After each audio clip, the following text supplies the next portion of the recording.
मेरे प्यारे भाइयों और हिमाचल प्रदेश के 53वें पूर्ण राज्योत्सव दिवस की पूर्व संध्या पर मैं समस्त प्रदेश वासियों को हार्दिक शुभकामनाएं देता हूं।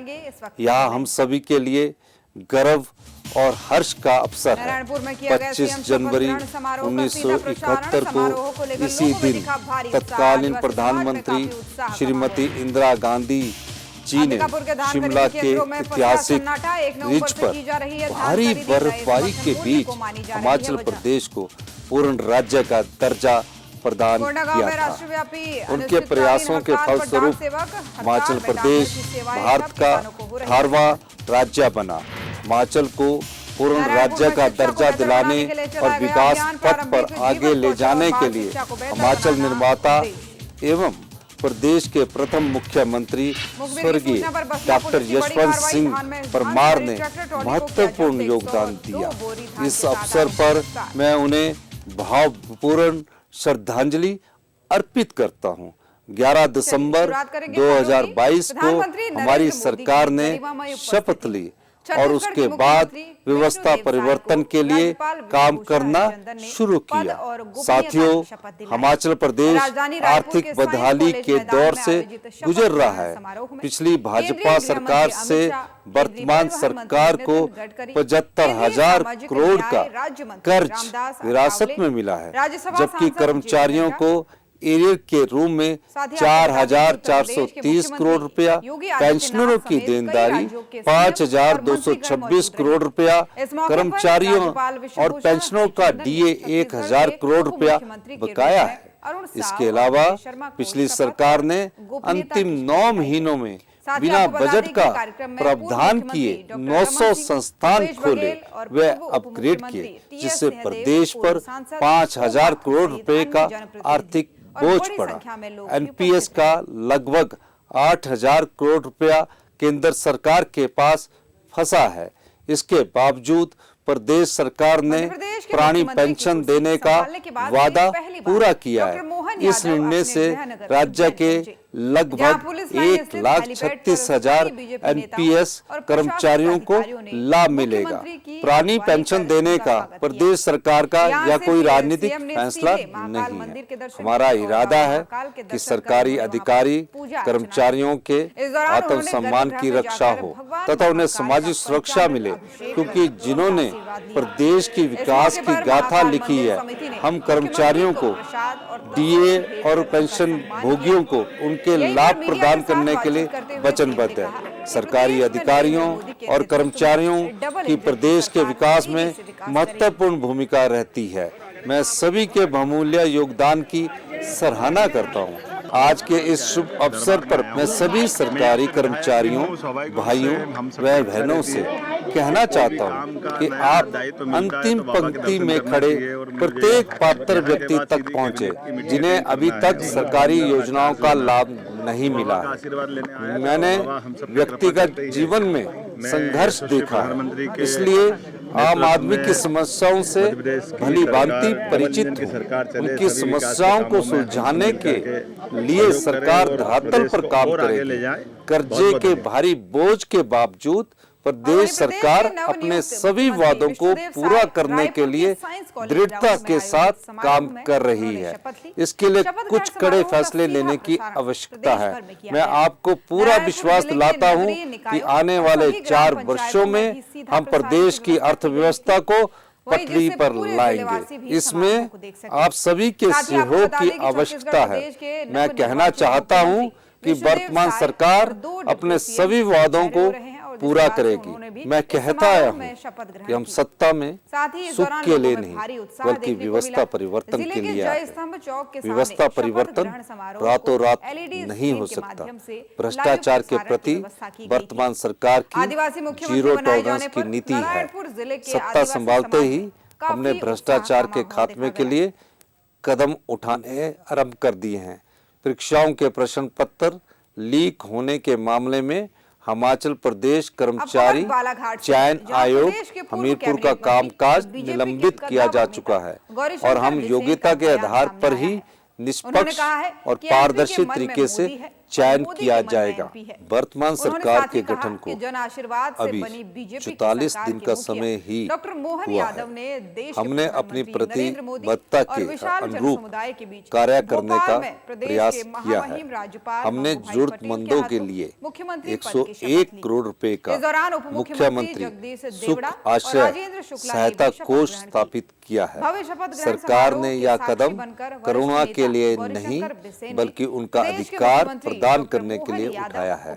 मैंने अपना पूरा वेतन और कांग्रेस के सभी विधायकों ने 1-1 लाख रुपया इस कोष में अंशदान किया है। IIT, AIIMS, IIM, IIIT, polytechnic, ITI, BSc nursing जैसे संस्थानों में दाखिला पाने वाले जरूरतमंद बच्चों की शिक्षा का पूरा खर्च सरकार उठाएगी। उन्हें जेब खर्च के रूप में 4,000 रुपया भी मासिक दिया जाएगा। प्रदेश सरकार वृद्धाश्रम, आश्रय गृह में रहने वाले बच्चों के लिए माता और पिता की भूमिका निभाएगी। सरकार एकल महिलाओं एवं विशेष बच्चों को 10,000 रुपया प्रति व्यक्ति प्रति वर्ष वस्त्र अनुदान प्रदान करेगी। बाल संरक्षण संस्थानों, वृद्ध आश्रमों, नारी सेवा सदनों, शक्ति सदन और विशेष गृहों में रहने वालों को लोहड़ी, मकर संक्रांति, होली, दीपावली और अन्य त्योहार मनाने के लिए प्रति व्यक्ति 500 रुपए का फेस्टिवल अलाउंस भी प्रदान कर रही है। वर्तमान सरकार के छोटे से कार्यकाल में हमने व्यवस्था परिवर्तन की ओर अनेक कदम उठाए हैं। सरकारी टेंडर अवार्ड करने की समय सीमा को 60 दिन से कम करके 20 दिन कर दिया है। इससे विकास कार्यों में तेजी आएगी और भ्रष्टाचार खत्म करने में मदद मिलेगी। शिक्षा नीति में भी वर्तमान सरकार बड़े बदलाव और व्यवस्था परिवर्तन का प्रयास कर रही है, जिससे गरीब बच्चों को पढ़ने और बढ़ने के समग्र अवसर मिल सके। प्रत्येक विधानसभा क्षेत्र में Rajiv Gandhi model day boarding school चरणबद्ध तरीके से खोले जाएंगे। युवाओं को रोजगार मिले, इसके लिए नई तकनीकी कोर्स जैसे कि robotics, blockchain technology, cyber security, cloud computing, data science, artificial intelligence और machine learning course polytechnic, ITI और इंजीनियरिंग कॉलेज में शुरू किए जाएंगे। सरकार ने इस पर काम करना शुरू कर दिया है। सरकार नई रोजगार नीति भी लाने जा रही है। भाइयों और बहनों, पर्यटन हमारी आर्थिक के मुख्य जरिया है।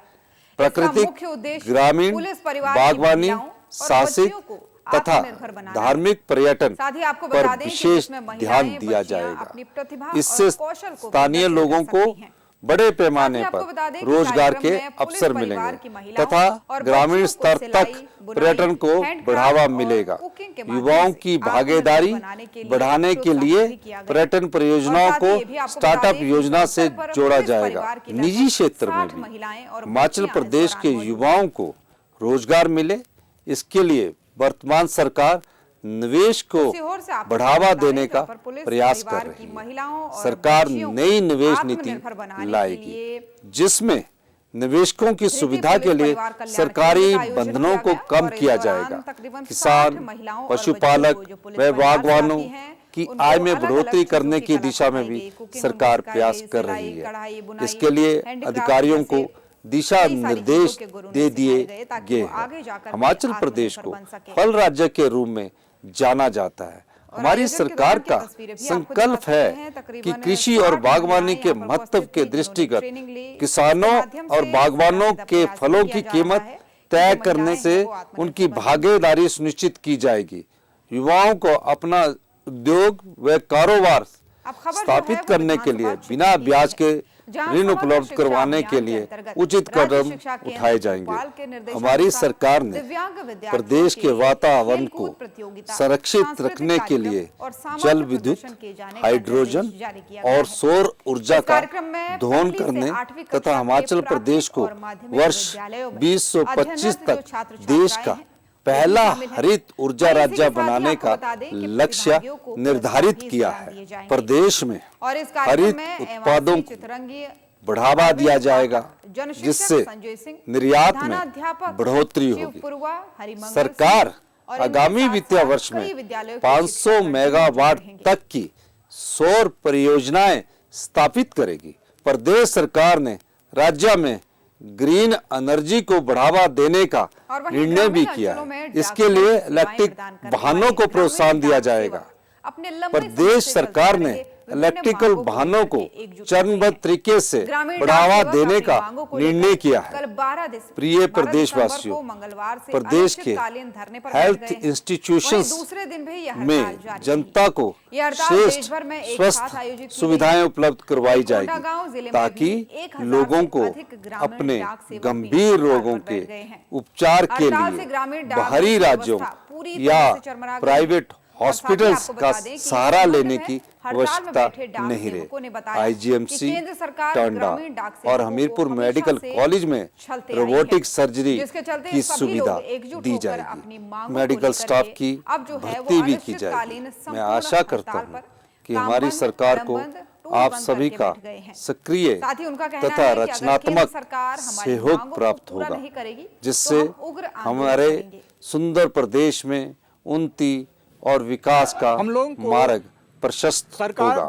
पूर्ण राजत्व के अवसर पर मैं एक बार पुनः आप सभी को शुभकामनाएं देता हूं तथा प्रदेश व आपके उज्जवल भविष्य की कामना करता हूं।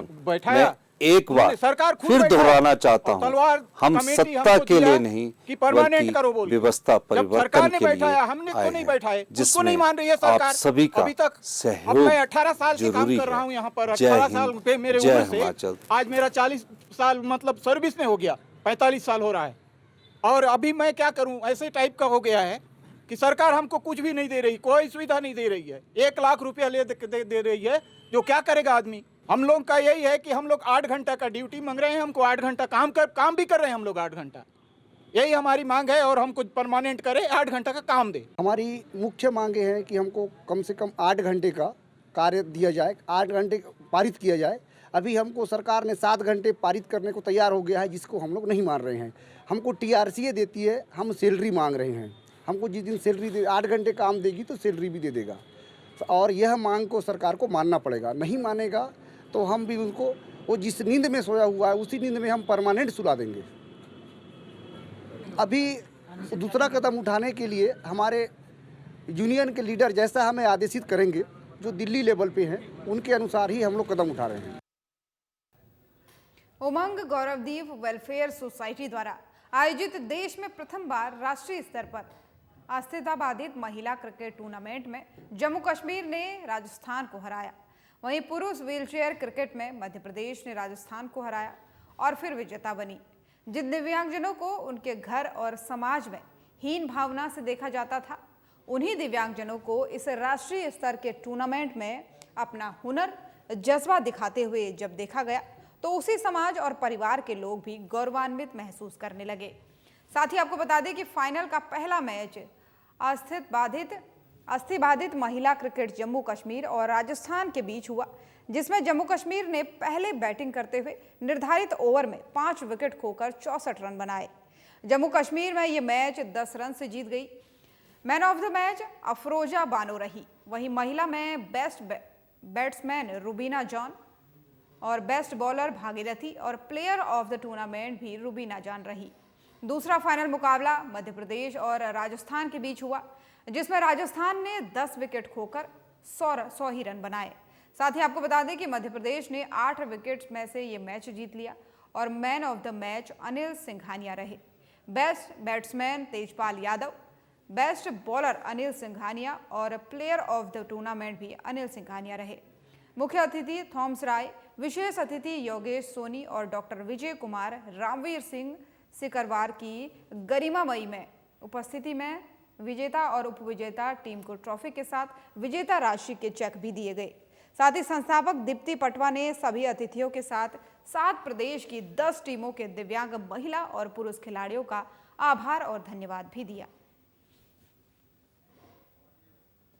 सबसे पहले तो भोपाल की जनता, यहाँ पर आए हुए दर्शकों और यहाँ पर जितना भी क्राउड था, ग्राउंड्समैन और उन सभी का तहे दिल से धन्यवाद देना चाहता हूँ। जो उन्होंने मोहब्बत दी, वो हमेशा याद रखी जाएगी। और हार जीत खेल का पार्ट है। हमारा व्हीलचेयर क्रिकेट जीतना चाहिए, हम तो यही बिलीव करते हैं। एक बार फिर से मैं दीप्ति पटवा मैं मेरा दिल से धन्यवाद करता हूँ और उम्मीद करता हूँ कि नेक्स्ट टाइम भी हमारी टीम को। और नारायणपुर में प्रारंभिक जीवन कौशल और बाल शिक्षा को लेकर को बेहतर बनाने के लिए अभियान चलाया जा रहा है। महात्मा गांधी जयंती के अवसर पर इस उपक्रम का उद्घाटन हुआ था। वहीं नई शिक्षा नीति के तहत जिला प्रशासन ने स्कूल ऑफ क्रिएटिविटी नागपुर के साथ मिलकर यह अनोखी पहल की शुरुआत की थी। अब वो इसकी शुरुआत करने जा रही है। वहीं महिला और बाल विकास विभाग के जिला कार्यक्रम अधिकारी रविकांत धुर्वे के मार्गदर्शन में इस उपक्रम का संचालन हो रहा है।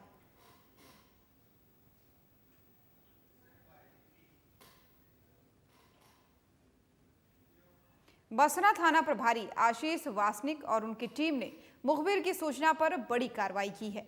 इस दौरान पुलिस ने उड़ीसा से ट्रैक्टर ट्रॉली में अवैध रूप से धान भरकर ला रहे 2 व्यक्तियों को पकड़कर 102 पैकेट धान से भरी ट्रैक्टर ट्रॉली को जब्त करने में सफलता हासिल की है। दरअसल पुलिस को मुखबिर की सूचना मिली थी कि ओडिशा से ग्राम सपतपानी में बॉर्डर पर होते हुए छत्तीसगढ़ की ओर ट्रैक्टर वाहन से भारी मात्रा में धान ले जाया जा रहा है।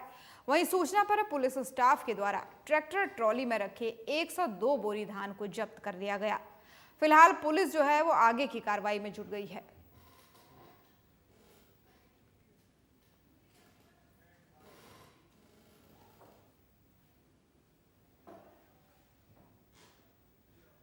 झाबुआ जिले के मेघनगर का गांव बांडीसेरा के जंगल में मवेशी चराने गए 3 मासूम बच्चों पर तेंदुए ने हमला कर दिया। बताया जा रहा है कि ग्वाली जंगल में बांडीसेरा बिट में तेंदुए ने हमला कर 3 बच्चों जिसमें एक बालिका और 2 बच्चों को गंभीर रूप से दबोच लिया, जिसमें तीनों बच्चे पूरी तरह से घायल हो गए। वहीं ग्रामीण जन घायल बच्चों को मेघनगर के सामुदायिक स्वास्थ्य केंद्र पर ले आए, जहां पर तीनों बच्चों का प्राथमिक उपचार किया गया। वहीं तेंदुए के हमले से ग्रामीणों में भय का माहौल है।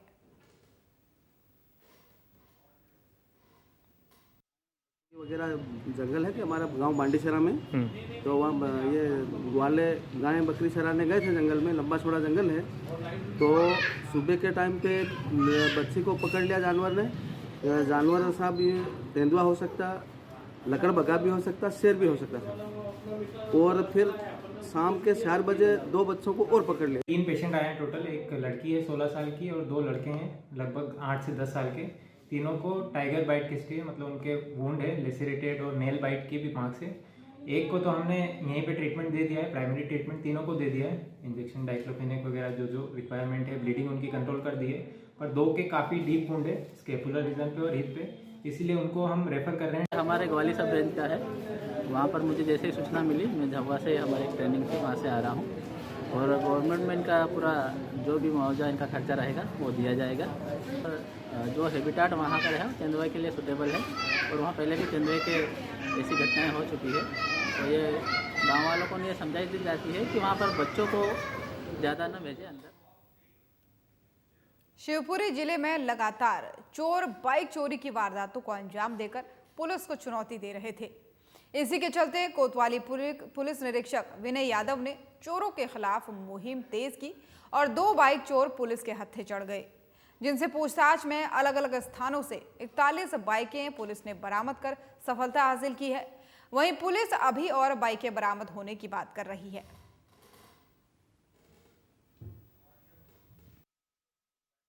पार्ट्स को काट के अलग अलग पार्ट्स को बेचते थे। एक अलग मोटरसाइकिल थी, तो उस पर हम लोग काम कर रहे हैं। अभी 41 मोटरसाइकिल को मिले हैं कुछ पार्ट्स जो कटे हुए पार्ट्स मिले। सर पहले भी ये आरोपी किसी केस में रहे हैं? हाँ, ये 2 अपराध के खिलाफ हैं, लेकिन ये चोरी संबंधी अपराध नहीं है, जुआ का अपराध है। सर कितने आरोपी टोटल इसमें? 2 अपराध पकड़े। कहाँ से, कौन सी एरिया से पकड़े?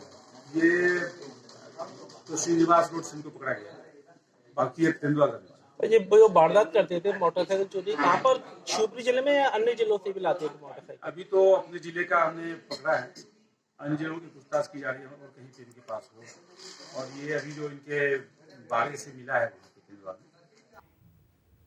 अब खबर ओंकारेश्वर से है, जहां खंडवा और खरगोन संभाग के लगभग 1000 कर्मचारी अनिश्चितकालीन हड़ताल पर बैठे हुए हैं।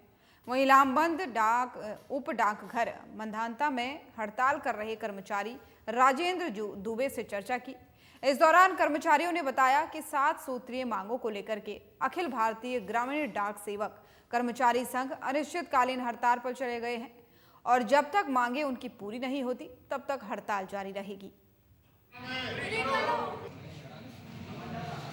कर्मचारी पिछले कई वर्षों से अनियमित रूप में कर्मचारी के रूप में कार्य कर रहे हैं और कई बार हमने मांगे की है। इस बार हमारी जो है मुख्य मांगे हैं 8 घंटे काम और पेंशन सहित सभी लाभ प्रदान करें। दूसरा है नियमित कर्मचारियों के समान 1/1/2016 से टीआरसी और समय संबंधित निरंतरता भत्ता का 12, 24 और 36 वर्ष की सेवा पूरी करने पर तर्क संगत निर्धारण, वरिष्ठ नागरिक बंचिंग के लिए वेटेज वृद्धि, समयबद्ध वित्तीय उन्नयन सहित कमलेश चंद्र समिति की सभी सकारात्मक सिफारिशों को तत्काल कार्यान्वित, समूह बीमा कवरेज को 5 लाख रुपए तक बढ़ाना और विभागीय कर्मचारियों के समान में जीडीएस ग्रेच्युइटी में वृद्धि, 180 दिन तक की संवैतनिक छुट्टी को आगे बढ़ाना। पंखाजूर डाक विभाग के ग्रामीण डाक सेवक संवर्ग के सभी कर्मचारी अनिश्चितकालीन हड़ताल पर हैं। अपने ये नियमितीकरण की विभिन्न मांगों को लेकर के डाक कर्मचारी हड़ताल पर रहेंगे। वहीं डाक कर्मचारियों के हड़ताल पर चले जाने से ग्रामीण क्षेत्र के किसानों को काफी मुश्किलों का सामना करना पड़ेगा। आपको बता दें कि डाक विभाग के कर्मचारी 5 लाख तक की इंश्योरेंस बीमा की मांग कर रहे हैं। उनका कहना है कि जल्द मांग पूरी नहीं होने पर वे उग्र आंदोलन के लिए बाध्य होंगे।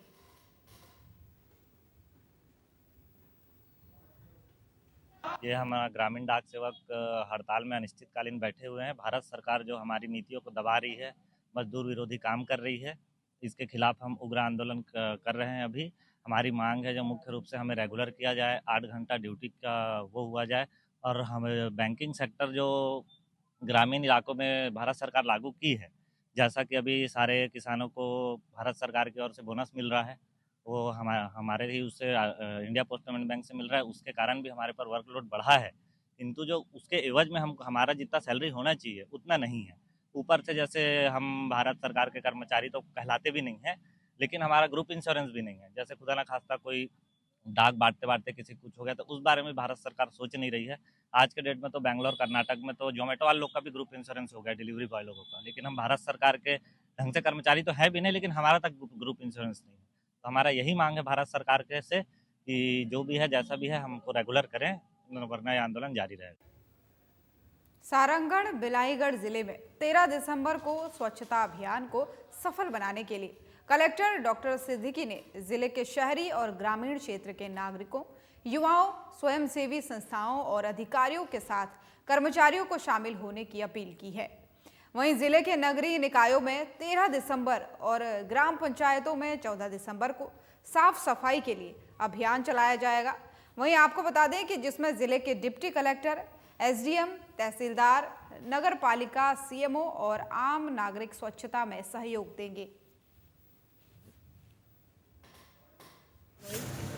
जिला सारंगढ़ अंतर्गत जिला प्रशासन कलेक्टर मैम के निर्देशानुसार आज सभी जिले के समस्त आज नगरीय निकायों में स्वच्छता का कार्यक्रम चलाया गया है। कुछ विशेष जगहों का चयन करते हुए जहां पर पब्लिक का जो आते हैं पब्लिक, वो ज़्यादा मात्रा पे आते हैं। और आज हर नगरीय निकाय में एवं कल दिनांक को सभी ग्राम पंचायतों में विशेष स्वच्छता अभियान चलाकर साफ सफाई करने का संदेश लोगों तक दिया जाने के लिए मैम द्वारा निर्देशित किया गया है। पूरा जिला में है? हाँ, आज जिले के समस्त नगरीय निकायों में एवं कल आने वाले कल सभी ग्राम पंचायतों में कुछ न कुछ सफाई अभियान के तहत कोई न कोई एक स्पॉट का चयन करते हुए जिले के समस्त निवासियों को और सबको स्वच्छता हेतु अपील करने हेतु निर्देशित किया गया है। स्वच्छता हम सब जनता का प्राणवायु बढ़ाता है। स्वच्छता में किसी घर के किसी छोटे बच्चे से लेकर बड़े बूढ़े तक के बीमारी से रहित हो जाता है। इसलिए हर व्यक्ति को स्वच्छता के ऊपर ध्यान देना चाहिए, है ना भाई। रास्ते में अगर कचरा मिले उसको उठा के एक ही जगह डस्टबिन में ही डालें। मध्य प्रदेश और छत्तीसगढ़ की खबरें देख रहे थे आप। खबरों में फिलहाल इतना ही। नमस्कार।